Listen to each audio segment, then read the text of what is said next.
Okay,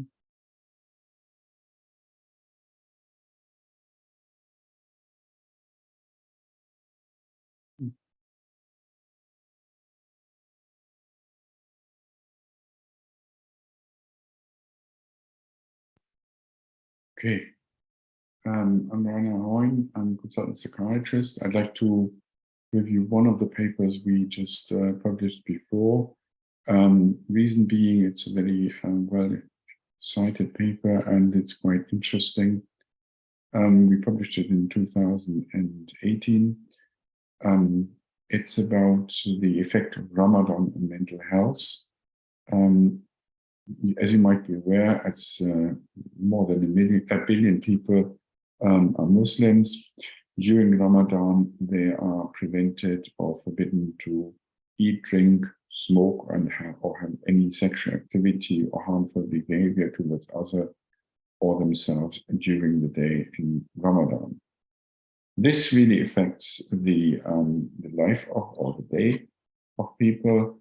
They can't eat or drink during the day. They have to eat, drink during the night. They possibly can't sleep as well. So this affects the daytime rhythm.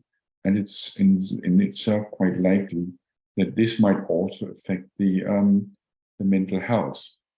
So what we did here was to look at the effects of the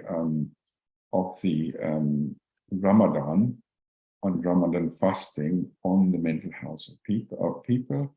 There, initially, we found 119 papers. Some of the papers we found had an author called Ramadan, so they were excluded. Eventually, we only found 30 papers, 32 full papers that were appropriate and covered Ramadan. However, there were some papers which were just editorials or didn't have sufficient data. So eventually we had 22 studies which were extracted and summarized in a table. The information we got there was the study design, the authors, such study characteristics, instruments to assess the mental health problem, the outcome, study results and conclusions, and potential bias. So we had some studies which were about volunteers, healthy volunteers, people in sports, people with eating problems or eating disorders, people with severe physical health problems, whose mental health problems were also looked at, and we had 6 studies which just focus on the mental health in patients with mental health disorders, including bipolar disorder and schizophrenia.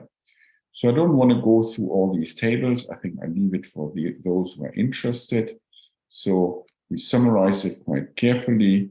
And what we found then is that in some patients or in some people, there were quite positive effects on the alertness. There were some of the volunteers were nurses, and in some nurses you found some studies in some areas have found better alertness, better mental health, and better physical health. And however, in other studies during the day, during Ramadan, there was increased fatigue, irritability, and anxiety during the day. There were some problems with people who were looking at sports. So they found that sports performance were slightly less than other times when people didn't follow Ramadan. Right, okay. The other thing is that we looked at mental health problems. Most cases, there wasn't any major effects. The studies weren't really great. However, there were 2 studies which I would like to mention. One study by Farsi et al., which looked at people with schizophrenia and metabolic syndrome, and they showed an increase or some significant deterioration if they wouldn't take their medication. And another study in looking at the psychopathology during borderline, during bipolar disorder, found that there's increased relapse during Ramadan for those who fast and compared to those who don't fast. So what we can say, there's no big effects in most things. There's some tiredness, but so on the other hand, some physically and mentally better well-being in healthy people, but in people with severe mental health problems like bipolar and schizophrenia with metabolic syndrome, fasting was certainly not helpful. What we can possibly say that there's quite a mixture of studies from different areas, even Germany. So some of the studies were examined in more or less non-Muslim countries.